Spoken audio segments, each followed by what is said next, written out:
Senhor meu amado, bem-vindo de volta à nossa escola bíblica diária e hoje nós vamos continuar os nossos estudos com os profetas menores.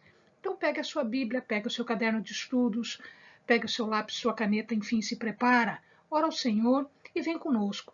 Vamos para mais um personagem da Bíblia. Hoje nós vamos falar sobre Amós. E a primeira controvérsia que nós temos aqui no livro de Amós é exatamente o nome, a tradução do nome de Amós. Alguns autores dizem que a tradução do seu nome é fardo, outros dizem que é forte. Então, aquele que leva o fardo, aquele que é forte. De qualquer forma, vamos lá, vamos para Amós. Amós não é nos dito, seja no seu livro, ou seja pelos historiadores, pelos estudiosos, não nos é dito quem era o pai de Amós, qual era a sua genealogia, então nós não sabemos disso. O que nós sabemos, entretanto, é que ele é nascido num local, uma cidade chamada Tecoa, e Tecoa fica a mais ou menos 8 quilômetros de Belém. Ele exerce o seu ministério nos reinados de Uzias, rei de Judá, e Jeroboão II, rei de Israel. E o seu livro começa falando desses dois reis e começa falando que o seu ministério começa 2 anos antes do terremoto. Nós não temos ideia da datação deste terremoto. Entretanto, nós sabemos quando Uzias reinou e quando Jeroboão II reinou. Muito bem, como era esta pessoa?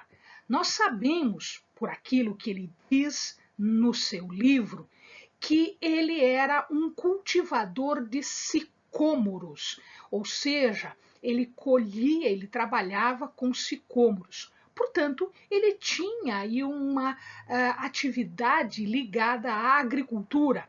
Em outras partes, nós podemos observar alguns historiadores falando que ele também fazia as atividades relativas ao pastoreado, ou seja, ele também era pastor. De qualquer maneira, o que era um sicômoro?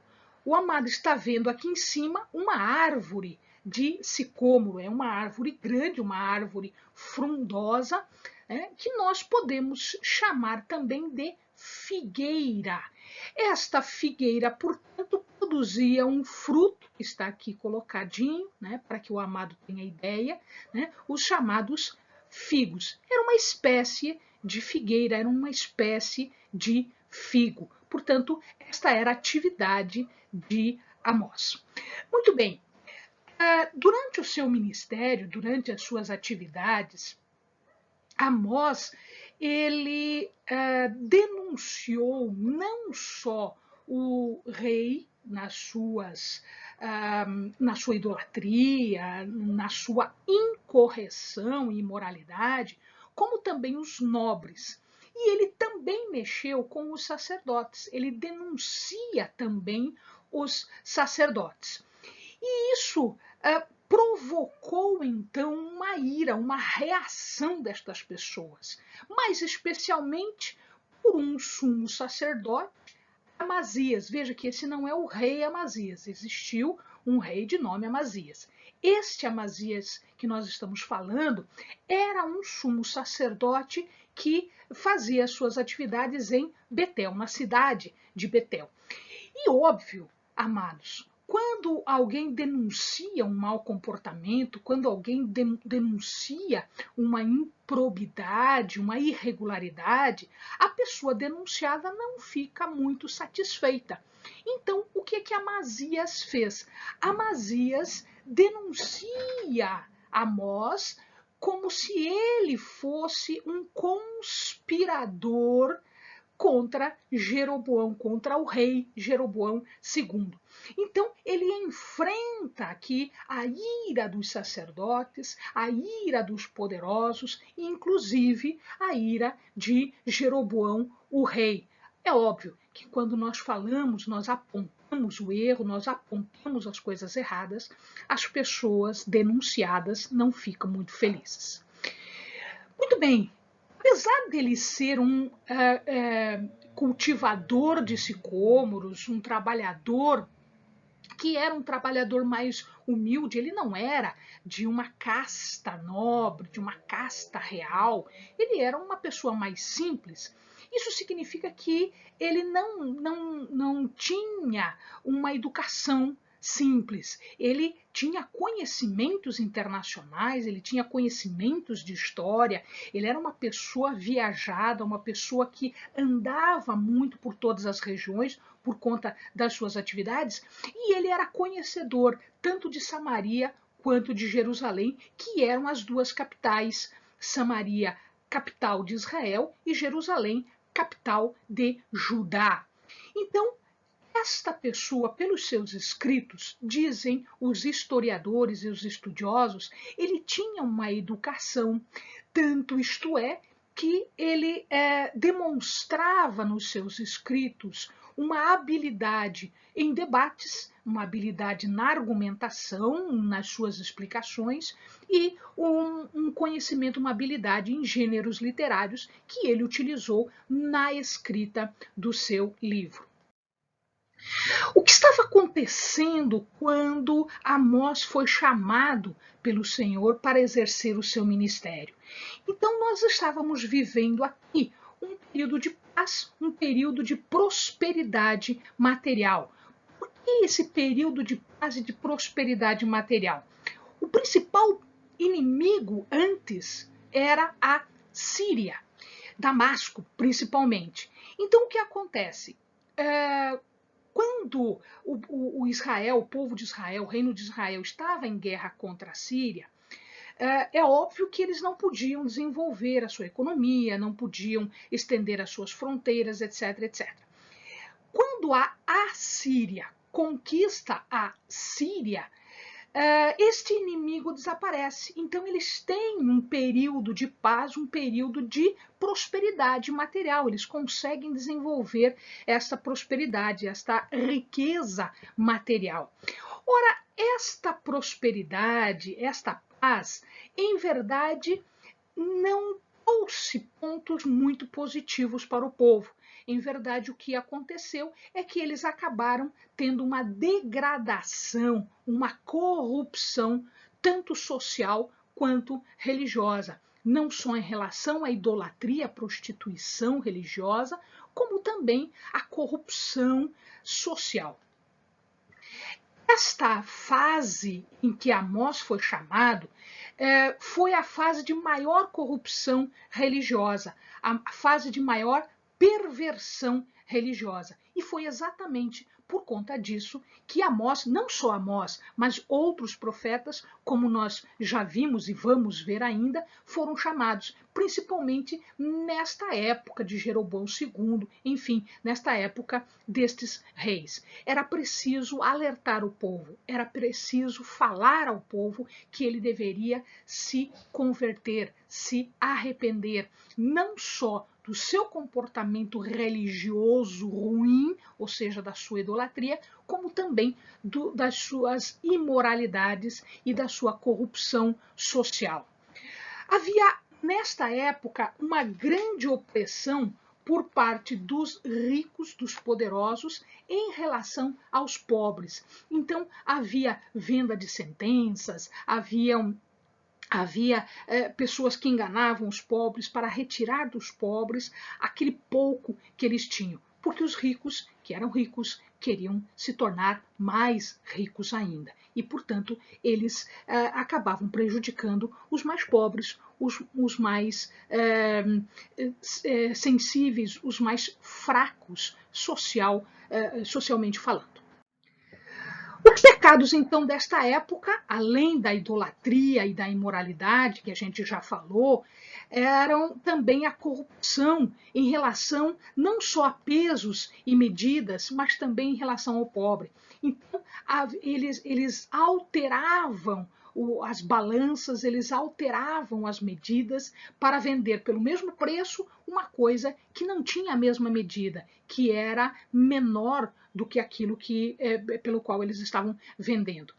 Eles também se entregavam à embriaguez porque fazia parte dos rituais de idolatria beber, a luxúria, a sensualidade, a lascívia. Então, tudo isso fazia parte desta ação ruim, iníqua.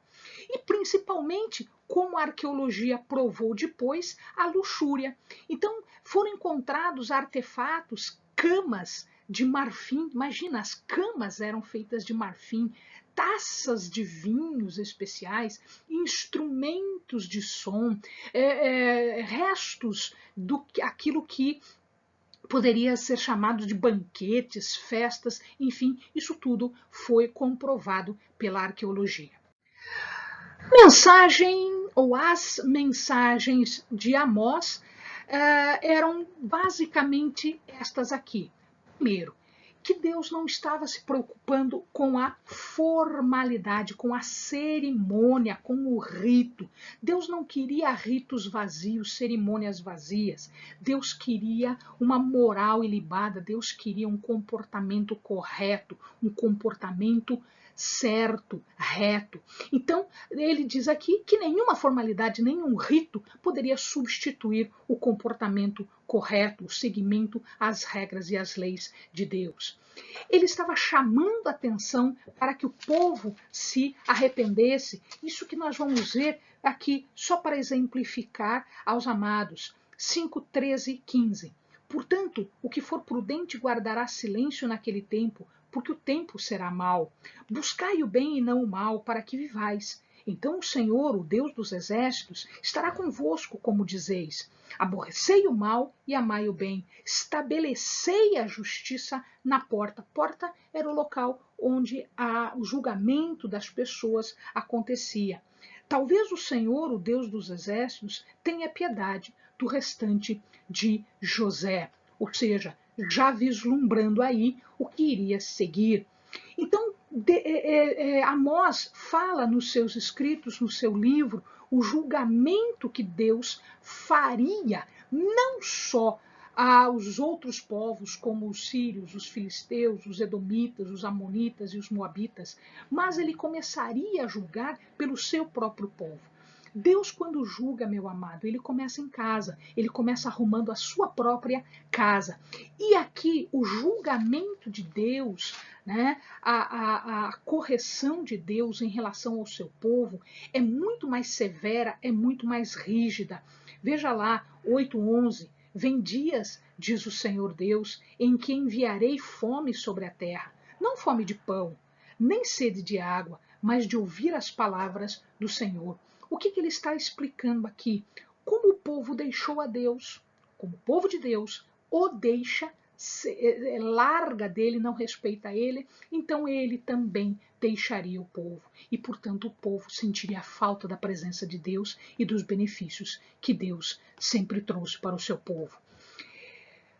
Mas isso não é injusto, Deus simplesmente julgar desta forma e simplesmente sair de perto? Não, meu amado.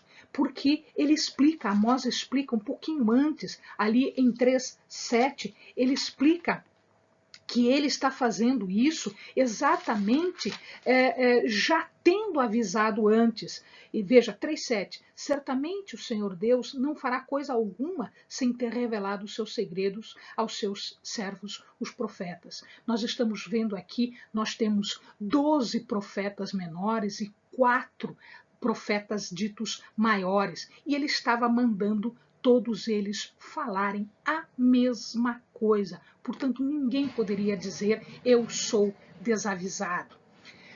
Mas haveria, óbvio, um resultado disso tudo. Haveria, portanto, uma restauração para aqueles que seguissem, para aqueles que se voltassem a Deus. É o que está escrito em 9:13. Vem dias, diz o Senhor, em que o que lavra alcançará o que cega, o que pisa as uvas ao que lança semente. Os montes destilarão vinho novo e todos os outeiros se derreterão. Trarei de volta do exílio meu povo Israel, reedificarão as cidades assoladas e nelas habitarão. Plantarão vinhas e beberão o seu vinho, farão pomares e lhes comerão o fruto. Plantá-los-ei na sua própria terra, e não serão mais arrancados da terra que lhes dei, diz o Senhor teu Deus. Portanto, haveria uma restauração para aqueles que sobrassem e que se considerassem fiéis, que ficassem fiéis a Deus. Amém, amados? Bons estudos.